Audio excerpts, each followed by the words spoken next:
You know, the face of Australian sprint car racing is changing, and it's changed dramatically. Just a few weeks ago, when a 21-year-old named James McFadden won the 2010 Australian Sprint Car Championship at Darwin's Hidden Valley Speedway, Northline Speedway, whichever you would prefer.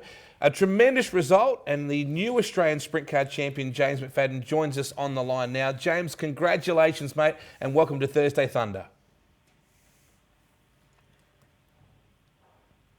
You there, James?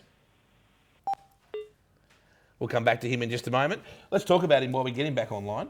Reeve, you're a bit of a fan. A really, really nice guy. You cannot fault the kid. My only concern is he's won the Australian title so young. I just hope it doesn't go to his head. I don't think it will. He's very well adjusted. He's easy to work with. He's got a really nice attitude. Dave should be proud of him. Yeah, I'm pretty sure he is. He's done a great job, Wade. Like when we first watched him race, I first watched him race his very first race in Arunga Park at Alice Springs. Yeah. And you would have thought he'd raced for 5 years. He just slipped straight into it. But I think James's biggest asset is his demeanour on and off the track.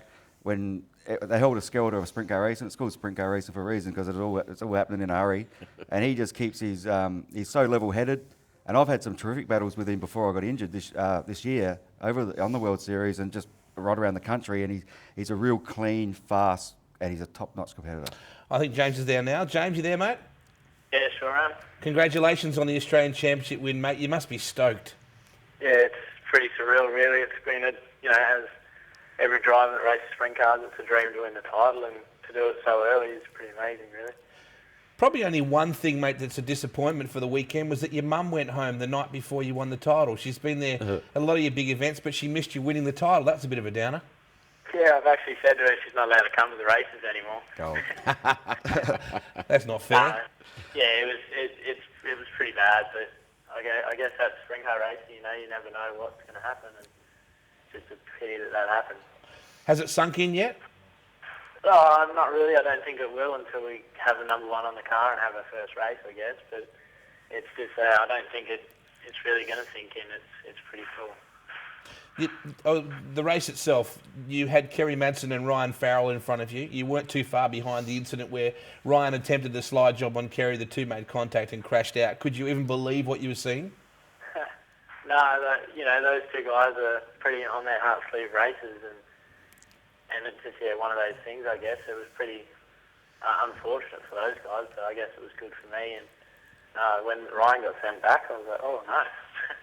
Leading the biggest race in Australia is pretty scary, but it turned out good. Can you repeat what Kerry Madsen said to you, James? He came to your car first before he approached Ryan. Did he just offer you a few words of encouragement? Oh, I think he just said good luck. Because it's a bit ironic, mate, because he wasn't saying good luck to you earlier in the year at Archerfield for the season kickoff, was he? Yeah, I was actually watching it on the big screen thinking, oh no, this is going to be a good bit of argument. I'm sitting there watching and he's V-lined to my car. I was a bit worried. Having said that though, Wade, how you going, James, Trevor? How are you? Good, mate. Having said what Wade said with Ryan and Kerry taking each other out, you were damn quick all weekend. Who's to say that you couldn't have still won that race even without them two get taken out? So never take that away from you, mate. Like, I think you were as good as what those two guys were, and you were for the whole weekend. Oh, thanks. Yeah, we had a solid car, and once we got in the rhythm there, I think we pulled them in a fair bit. Yeah. I was looking forward to a good race. It was going to be good, but you got to be there to win it. And fortunately, we were there to capitalise, and we come home with it. Well done, James. Reeve. Yeah. Thank you. Why don't you drive my car? You're not paying him enough, Reeve. We've had a good. I'll best leave it at that one drive, Reeve. We've had a good run together. Yeah, mate. Excellent. 100% success rate.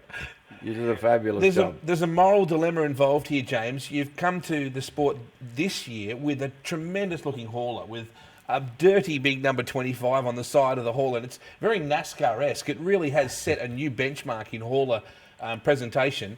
Now what do you do? Are you going to make it a big number 1, or are you leaving the 25, or what are you doing?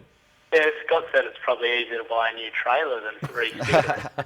But no, we'll keep the 25, I guess, but we've got to run the 1. There's not many opportunities to run it. And I just can't thank Scott Millings enough for giving me the equipment and the opportunity and putting so much faith in me. It's awesome. We shouldn't forget Steph either. She's a big supporter of yours too, isn't she?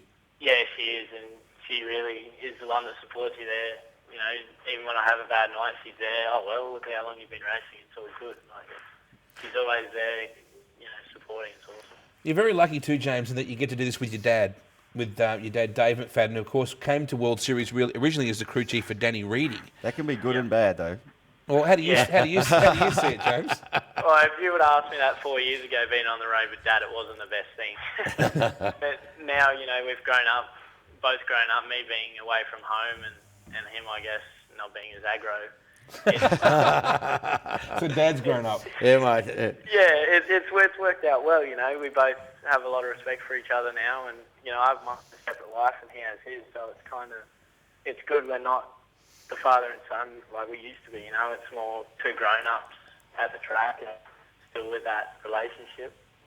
Yeah, that might be because you're now 21 and you used to be 16, so you might have actually been the one that's grown up along with it. But It's amazing it's been 5 years, Wade, from his first race to win that race. Absolutely. It really is.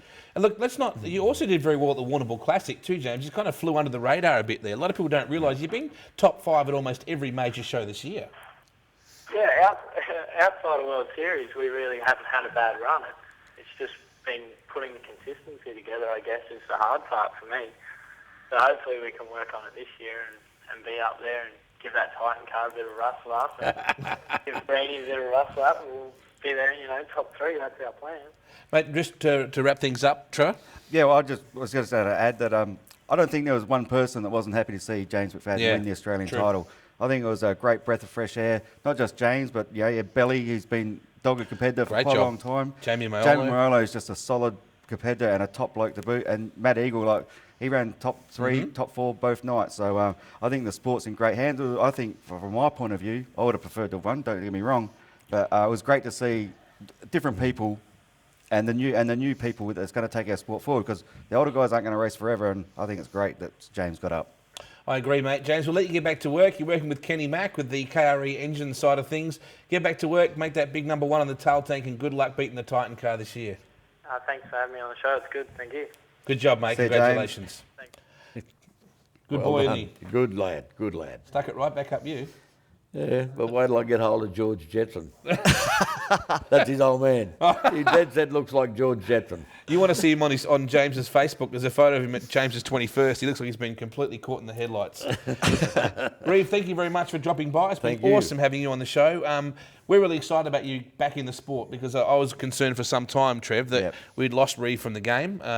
Now he's back, and I think Tyler put the smile back under the whiskers, and we'll be right. A lot of people don't understand what Reeve means to all of us competitors. You know, like when I got wounded up in Toowoomba, one of the first people to ring is Reeve Cruck. He always looks out for all the competitors. As you said about Drew with the injuries, he knows what it's all about. And it'd be great to have him back around the track, giving everyone the old salute. We can say. And rating the pies. We shouldn't forget that. Reeve, good luck to you. We'll see you in October, November.